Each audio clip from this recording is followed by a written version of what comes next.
이번만큼은 좀 다를 수 있겠구나. 호주도 똑같은 전략을 세우고 있었다는 겁니다. 어찌 보면 대표팀의 리빌딩, 그러니까 두 마리 토끼를 잡으려고 한 거죠. 흐트러진 퍼즐 조각이 어느 정도 맞춰지고 있는 단계다.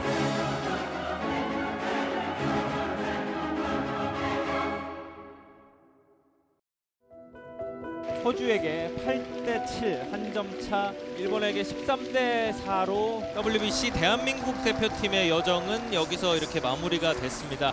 저는 1라운드는 무조건 통과한다고 예상을 했습니다. 김하성 선수도 합류했고 최초로 한국계 메이저리거인 토미 현수 에드먼 선수도 오면서 이번만큼은 좀 다를 수 있겠구나. 우리가 속한 조가 상당히 좀 널널한 조였거든요. 1라운드 구성 자체가 일본이 3승, 한국이 2승 1패로 같이 2라운드에 올라가게끔 만드는 좀 그런 의도가 다분히 보이는 구성이었어요. 1라운드 통과를 위해서 우리가 전략적으로 어떻게 가야 하느냐에 대한 질문을 했는데, 호주전에 우리가 총력을 다하자. 호주전을 이기면 일본전에서 패하더라도 2위 자격으로 우리가 2라운드에 갈 수 있겠다라는 그림을 그렸습니다. 문제는 호주도 똑같은 전략을 세우고 있었다는 겁니다. 좀 안일했던 것 같아요.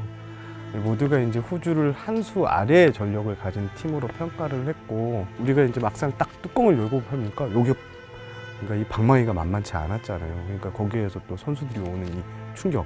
야, 얘네들 진짜 장난 아니다.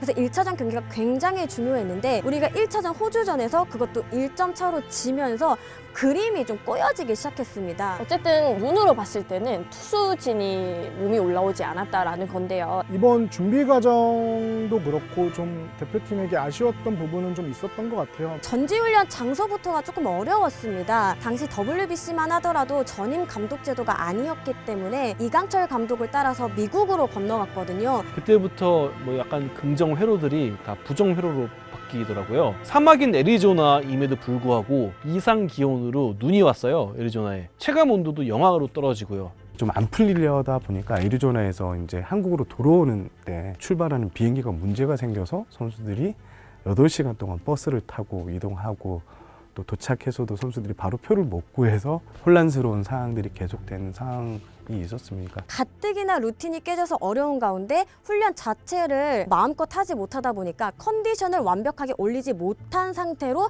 일본 도쿄돔에 입성을 합니다. 1라운드에서 좀 허무하게 퇴장을 당하는 모습을 보고, 이건 어떻게 준비해야 되는 건가? WBC라는 대회는 그러면 도대체 어떻게 해야 되는 건가? 라는 물음표가 많이 생겼습니다. 대한민국이 아시안게임 4연패 그리고 17년 동안 아시안 야구의 가장 높은 곳을 올라있다는 것을 증명하는 순간입니다.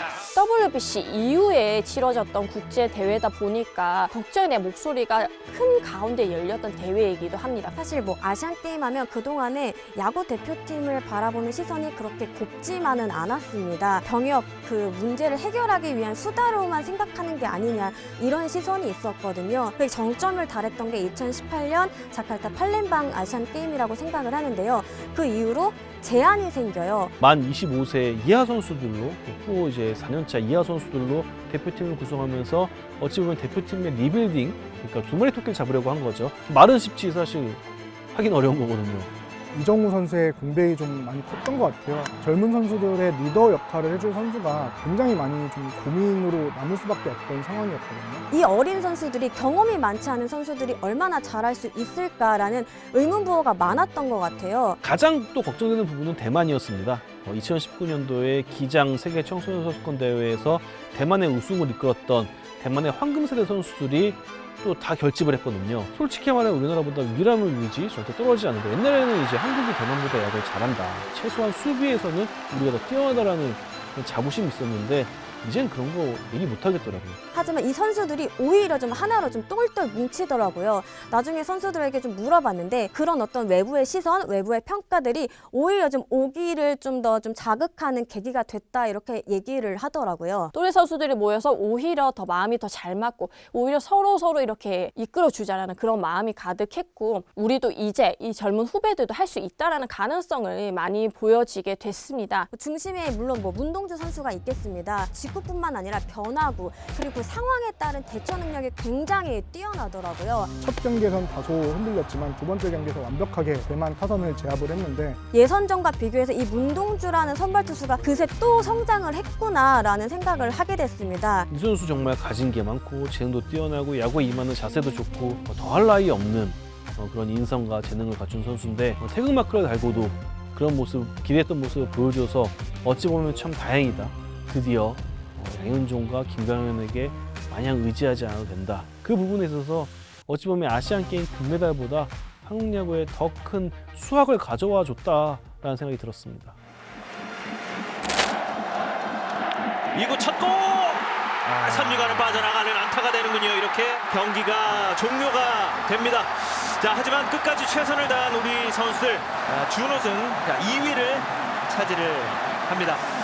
결과론적으로는 2패를 당했습니다. 그래서 이제 일본전 8연패인데요. 이 사실만 보면 우리가 갈 길이 먼 것은 분명한 사실입니다. 요소요소에서 차이점은 분명히 보였어요. 확실히 일본이 야구를 잘하는구나, 일본 선수들이 뛰어나구나라는 생각은 많이 들었는데 그럼에도 불구하고 우리나라 선수들이 기싸움에서 밀리지 않았다.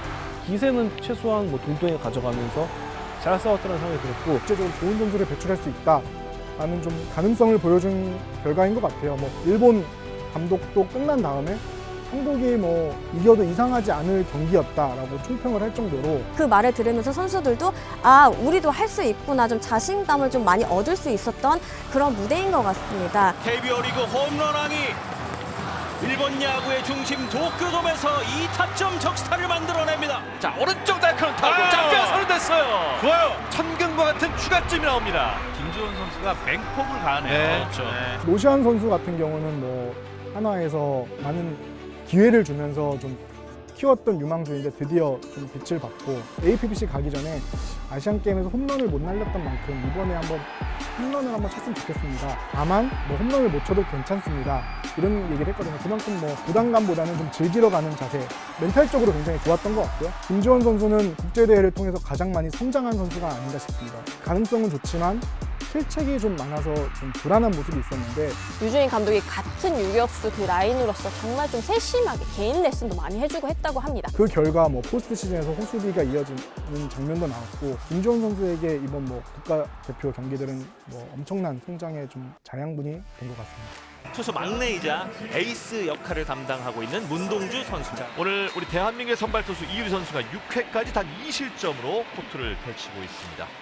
자, 원텐 이번 5회 3자 범퇴로 이닝을 끝마쳤습니다. 서브가 춤을 추면서 6번째 탈삼진을 만들어내고 있는 곽빈. 대표팀 예전에 구성할 때 보면 선발 로테이션 짜기가 굉장히 어려웠거든요. 가장 큰 원인 중에 하나가 언제나 나왔던 선수들만 나와요. 소위 말하는 양현종, 김광현 선수 이런 선수들만 나온다라는 그런 게 가장 큰 걱정이었는데 이 세대 교체라는 거는 계속 붙잡고 쓴다고 해서 그게 억지로 되는 게 아니거든요. 이게 자연스러운 흐름에서 이루어지는 건데 APBC 마운드 운영을 보면요. 선발진, 불펜진 누구 할 것 없이 굉장히 좀 유기적으로 잘 돌아갔습니다. 이유리 선수가 좀 기억이 남는데 사실 항저우 아시안게임 대표팀 선발 과정에서 마지막까지 있다가 이제 합류를 하지 못했고 그래서 더 이를 악물고 들어간 것 같아요. 특히 일본과의 경기전에서 이유리 선수가 6이닝 2실점했거든요. 이게 역대 일본전에서 우리가 퀄리티 스타트를 한 게 2008년 베이징 올림픽 15년 만이라고 하더라고요. 그만큼 우리 투수들이 일본 타자들 상대로 고전을 했고요.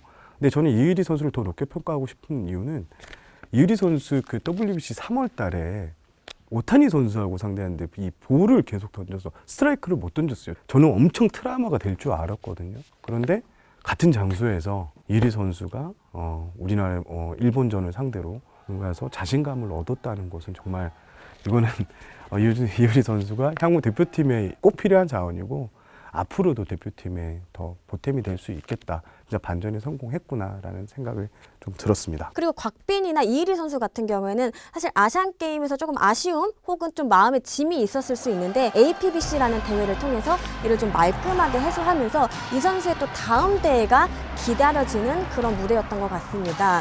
젊은 선수 투수들이 성장은 한국 야구가 이제 국제 경쟁력을 가지는데 더 큰 힘이 될 수 있다고 생각을 하고요. 이르면 이제 내년 2024 프리미어 12가 되겠죠. 한국 대표팀도 좀 막강 선발 로테이션을 구축해봤으면 하는 바람이 있습니다. APBC에서 4명의 선발 투수에게 좀 많은 관심이 쏠렸었잖아요. 어떻게 보면은 이번 1년의 과정에서 가장 큰 수확 중 하나가 국가대표 포수를 발굴했다는 점. 이제 좀 만개할 꽃이 피었다라고 볼 수가 있을 것 같은데요. 김영준 선수가 할 수 있는 것은 많은 경험도 쌓았으니까 그동안의 부상이나 부침이나 이런 것들 좀 관리를 하면서 성장한다라면 제2의 양의지도 머지 않을 것이라는 그런 예상을 조심스럽게 해보겠습니다. 아시안 게임부터 이제 류중일 감독 체제로 대표팀 감독 체제로 가기 시작했는데 APBC는 그 취지 자체가 유망주들에게 조금 더 많은 기회를 주자라는 취지에서 생겨난 대회입니다. 2017년도 처음 APBC에서도 그때는 와일드카드를 아예 안 썼거든요. 젊은 선수를 발굴해야 된다는 그 공통 명제 속에서 대표팀들이 출발하기 시작했는데 이번 APBC 대표팀에서 가장 인상적이었던 부분 중 하나가 예비 엔트리 선수를 7명을 두면서 함께 훈련을 했고 이 선수들이 그대로 도쿄돔까지 같이 갔어요.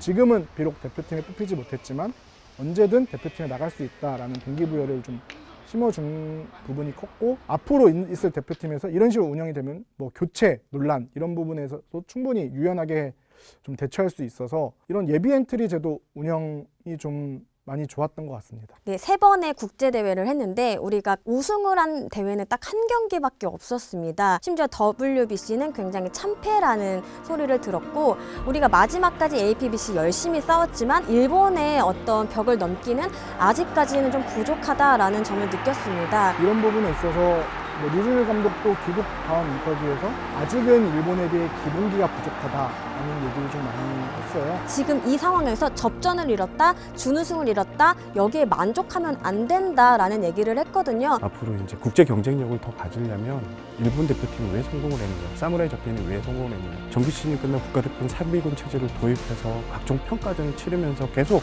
세계 야구와 이렇게 호흡을 하려고 했던 모습이 있는데 좀 이런 긍정적인 경쟁을 할 수 있는 장을 지속적으로 열었으면 좋겠고 정기적으로 대표팀 선수들이 모이고 소집되고 프로팀과 경기를 치르고 주기적인 평가전이나 하면서 이런 선수들이 계속 호흡하고 소통하고 이 전력을 좀 가져가면서 내년 11월 프리미어 그리고 그 이후에 WBC까지 좀 차근차근 만들어서 가는 이런 대표팀이 됐으면 좋겠습니다. 일단은 지금은 아예 없는 흐트러진 퍼즐 조각이 어느 정도 맞춰지고 있는 단계다 이렇게 평가하고 싶습니다.